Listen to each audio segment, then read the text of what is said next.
Dem olar sonra kisəsimiz istəyirlər, sən də olar Evet, başlasın. artık danışacaq anasının bittiğini çıxardar ama. Çağır bura. Ama bildim də, yəni sən də ki, yəni durub o söyüşlərə görə, yəni da söyüşü daha çəkirsən də, bunlar uşaqlar özündən balacanı söymək düzdür olar.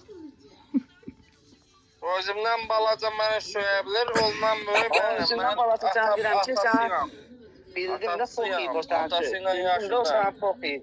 Bildim də o sən pox yiyib söy. Bildim ki, uşaqlar da sən də böyük kimi bunlar başlayacaqsan pis. Gəlsin yanıma, tez ol. Sən mənə bax.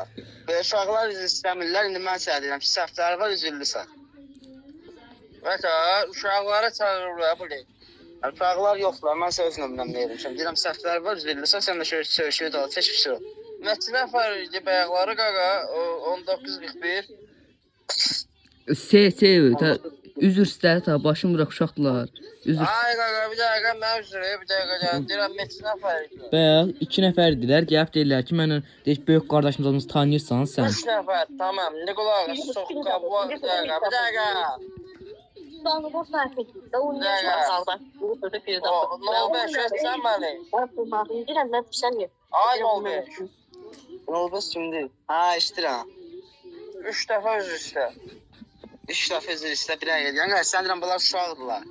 Tərif edirəm, mən sənə olan yerinə üzr istəyirəm. Qələt edirlər onlar deyirlər. Ha, üz üstə. Ha? Üz üstə.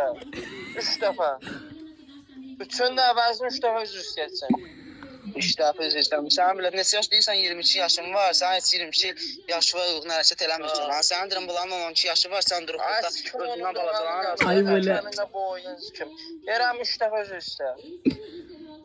heç deyirsən. Harada qalsan sən? Yerim sən maraqlıdır. Fərqli görünməz. Bir dəqiqə, nə varsan? Deyirəm, sən həmən üçün danışmağa çalıb. Sən görünməsi bu mehribançılığı yaradan oğlan oxuramsan. Gəl üzrə görün, danışarsan mən. Sən 3 dəfə üzr üstə. Üzrə payla baxaq. Tonuma. Ha, üzr üstə. Ay, qədər.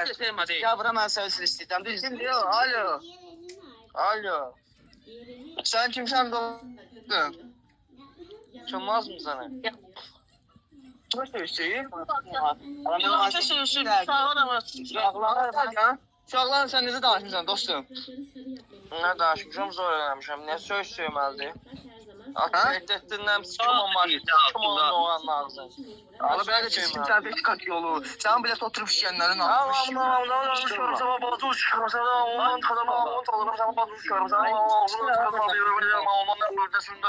Ay,